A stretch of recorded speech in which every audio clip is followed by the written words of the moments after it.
Certainement des gilets jaunes qui se sont laissés entraîner. Mais tous les services de sécurité l'ont dit.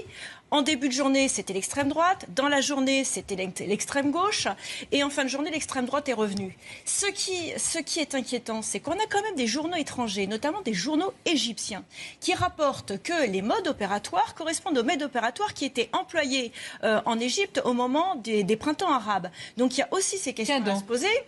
Se demander si ces jeunes casseurs de banlieue n'étaient pas... Vous voulez dire qu'il y a des stratégies structurées de déstabilisation, effectivement, issues des rangs des frères musulmans. C'est une hypothèse, en tout cas, qui est soulevée par des journaux tout à fait sérieux égyptiens.